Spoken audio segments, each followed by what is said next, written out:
Hey guys, welcome to my commentary video for Priory of the Sacred Flame for Oracle Disc Priest. In this video, I will be going over how I heal this dungeon and emphasizing on specific encounters. First, we go in and skip the beginning with Mind Soothe and Fade, and then we go and click the buff in the middle. I call for Mass Barrier for the very first Thunderclap off of Solomon. And I'm also calling stops on here because everyone else seems to be very focused on DPS and the tank is trying to survive. I called for the mage stops there, but unfortunately she accidentally used it early, so she died. But we were able to recover with a B-Res, and the pack is dead. Over here, I'm just making sure I pre-shield as many people as possible before every Thunderclap, making sure I have a defensive for each one, Mass Barrier for the first one, Powered Barrier for the second, and personals for the third.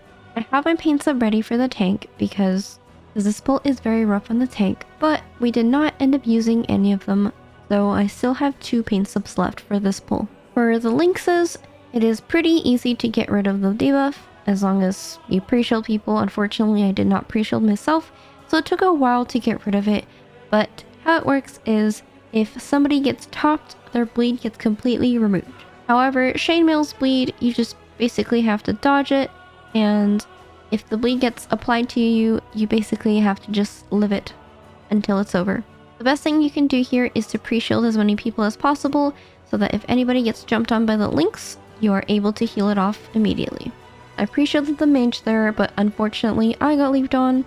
If you're ever in danger, you can always just health pot real quick, and as long as you're topped, the bleed will go away.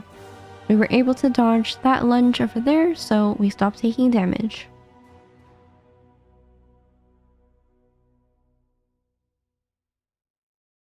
I just soothed the left pack over there just in case, just to be safe. And soothe the right pack there. Whenever you are skipping any pulls like this, you do want to mind soothe just to make it safer, so people don't accidentally pull. This is a double light spawn pack, and I have a paint sub ready in case anybody needs it. I'm looking at everyone's defensives. We have Nature's Vigil running from the Boomkin plus his cooldowns, so we're not truly in danger just yet. I see that the mage does not have any defensive right now, but she did get sacked and get a shield, so I focused more on healing the druid. If anyone ever gets a double purification from both light spawns, you either want to immediately paint sub that person, or they need to meld it off.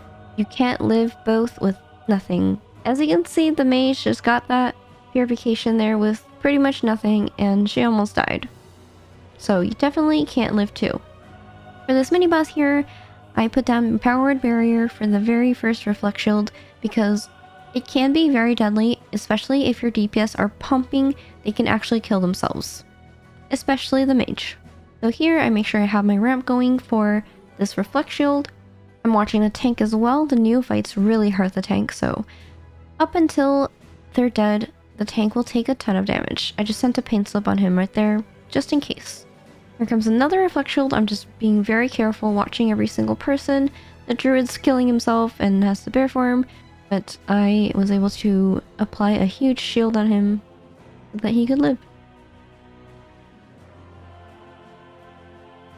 Tainer isn't really a healing intensive pull. It's mostly just making sure you can kick and stop everything, which is why I tend to call the stops on this pull. I just look at my tracker for stops on the left using Omni CD. Ideally, you want to beam or silence the mobs when the Ember Storm is going on because people are focused on dodging and you want them to not cast during that period of time to make dodging easier. If the Cinder Blast ever goes off, just instantly dispel the tank because all it does is just stun the tank, and if you don't have enough kicks, then you can easily just forgo that one with a dispel.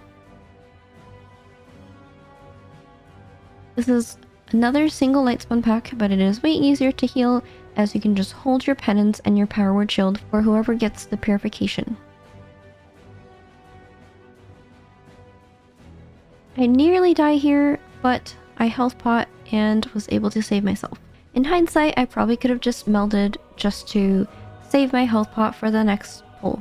Unfortunately, our druid died to a couple of casts going off, and if I had melded the purification, then I would be able to have my power shield up for the druid and have potentially saved him. You want to make sure you have a tracker to see if people are being casted on your raid frames.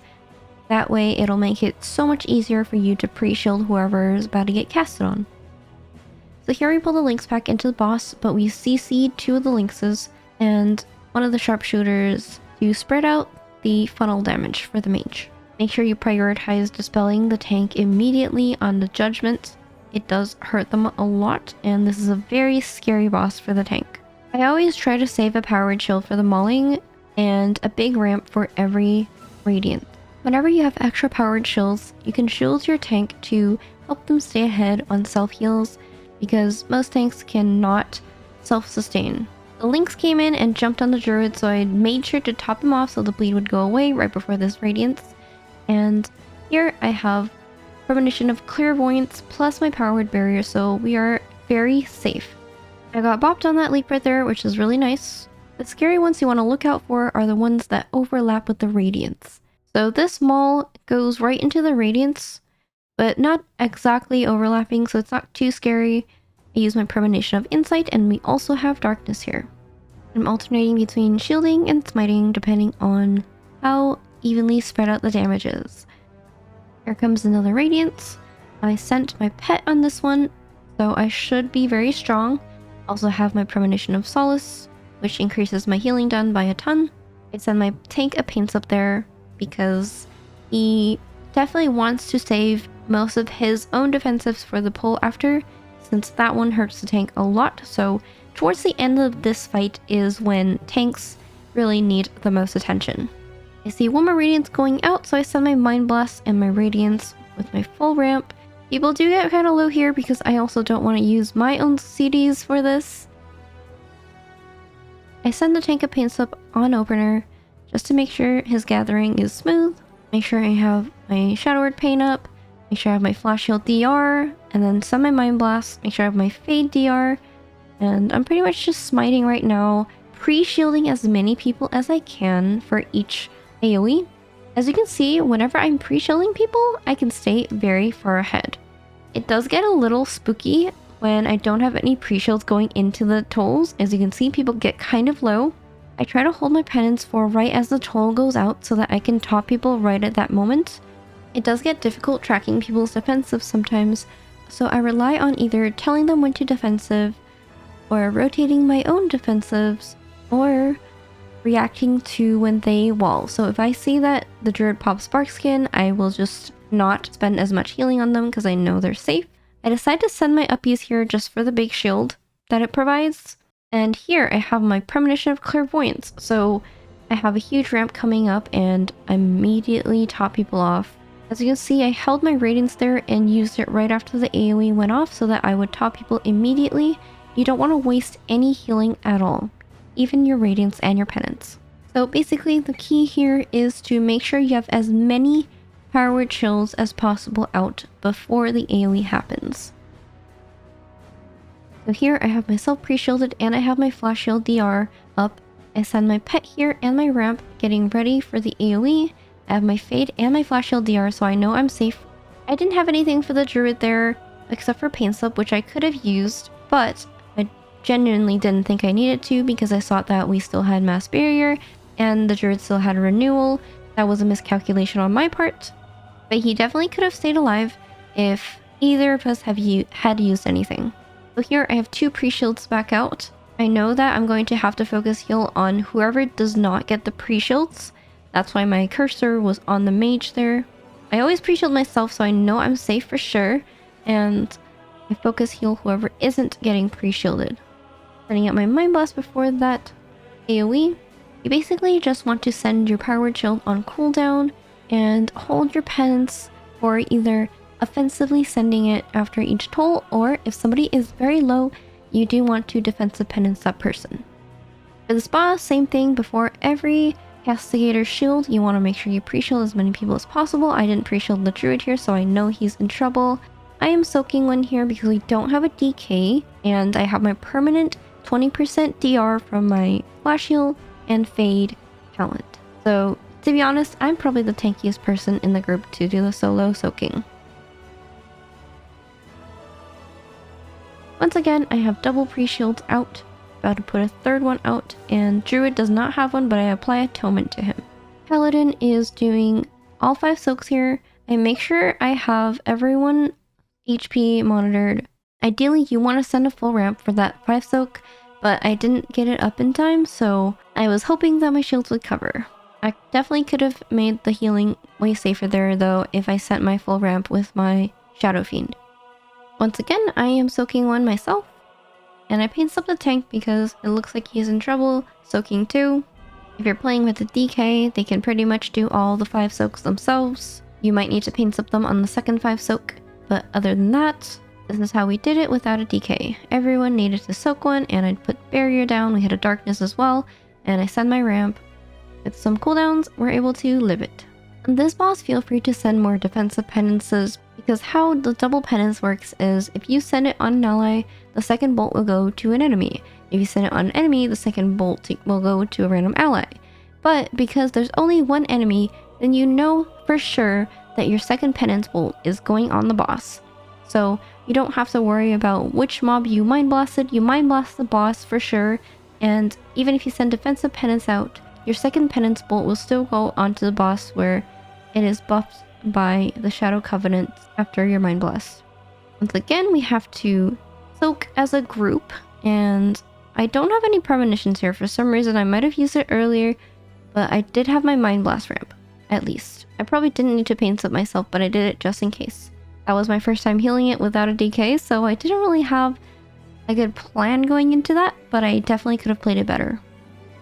So here I know that the tolls are coming. It says in 7 seconds, so I send my Shadow Fiend out already, and I'm ready to do my Mind Blast ramp right as the tolls come out. So here's 3 pre-shields on everyone. I know that Paladin is going to take more damage because he didn't have a pre-shield, but as you can see, if you pre-shield, you're basically just getting rid of one toll entirely.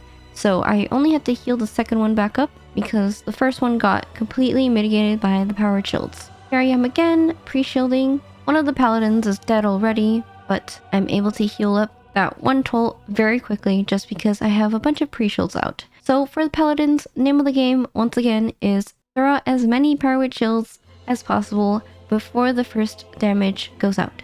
In this last room, there are plenty of light spawns, and some of them overlap with Paladins. You want to make sure you have some sort of defensive if you ever get the overlap. And if people don't have personals, you do want to make sure you give them paints up. I see that the Druid had Bark and I had Barrier down, so he wasn't going to be in danger immediately. Paladin bubbled the Purification, so we are safe from that. I spent a paint up on the tank because I saw he was dying, but now I do not have any paint subs.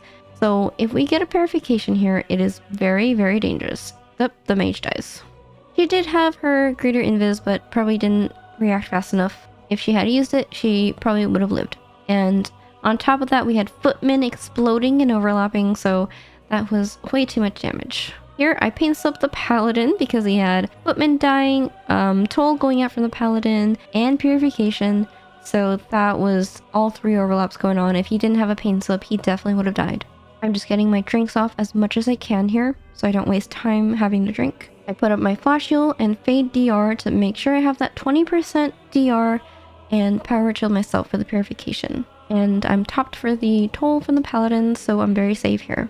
The next toll isn't until 10 seconds, and the mage finally does invis here for the Purification, so I don't have to worry about anything right now. And I'm just pre-shielding as much as I can for the toll.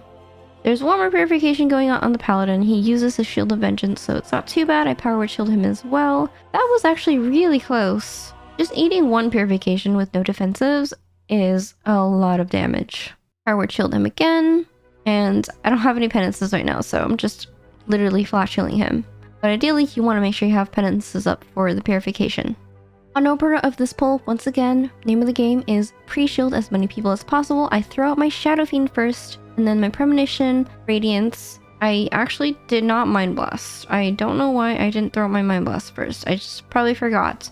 But now I finally threw it out, and throw out my Shadow Word Death as well. I am busy gripping in the mirror images from the mage because the Pat was going to pull if it came around and hit the images. And then here I go back to pressing Power Word Barrier. Another Mind Blast goes out. We're pretty much safe at this point outside of the footman and Braunpyke exploding, but at this point we're out of defensives. I know I'm going to die for the explosion, so I pop my uppies and I live myself, but everyone else on my team dies. My mage could have probably used her mass barrier, but she just didn't notice that it came back up, and so I just cabled the paladin to finish this guy off and regular res. But this pull could have gone way cleaner if everyone had some defensive at the end. I normally have EMZ and darkness at the very end, but we didn't have it available here, unfortunately. I had a pensive available, so I probably could have saved someone from it, but we were just not ready for all of the guys exploding at the same time. Hey guys, just chiming in here because since I recorded that commentary video, I never finished editing it until now, and since then I have time to 19 already. We did this fight way cleaner on the 19.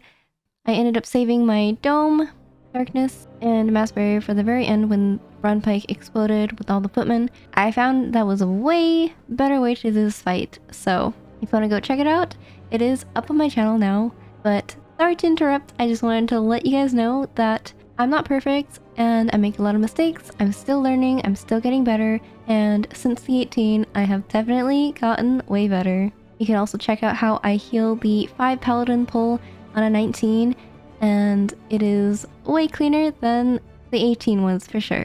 Anyway, back to the video. Pulling footmen into this boss is very good for the arcane mage damage, but it is very scary when they start exploding. You need to make sure you live if it's going to overlap with the blinding light or the inner fire. This boss is pretty standard. I'm just throwing out my ramp whenever there's inner fire. Like right now, throwing my pet ramp. Blinding light comes around again and I make sure I have people shielded. I called for mass barrier for this one, so we're very safe. At this point, the footmen are getting really low, so I need to make sure people are not dying to the explosions from this. I'm trying to heal. So a trick I use is to premonition and radiance right after, just to get the instant cast. Because I had to move for the beam over there, I just used that trick to get my radiance out immediately. So here I set another ramp for the inner fire. We're not in too much danger right now because there's no overlap with the binding light. So in phase 2, as we're walking up, I'm pre-shielding as many people as possible, putting down a barrier here, having my ramp up with my Shadow Fiend. Not really much to say here outside of just make sure you have your ramp up for every time there is the inner fire, and try to pre-shield as many people as possible for every blinding light. This is a little spooky here, so I used my evangelism. There was a slight overlap between the blinding light and the inner fire. As you can see here, I prioritize pre-shielding every single person as much as I can, always throwing out that powered shield on cooldown. I have my Fade DR and my Flash Shield DR at all times to make sure I live with my extra 20% DR. Here is another inner fire, so I'm sending another ramp. It's a bit of an overlap as well, so I call for mass barrier on that one. And at this point I'm just sending damage because this boss is about to die. And that's it. Thank you for watching my first commentary video on Priory 18. Let me know if you want to see any other dungeons in this format of a video. Don't forget to check out my other videos as well. I have started a podcast talking about various topics, including healing and hierarchies. I also stream live on Twitch at It's Katza. But outside of that, thank you so much for watching once again. Don't forget to like and subscribe, turn on the notification bell, and I will see you guys in the next one.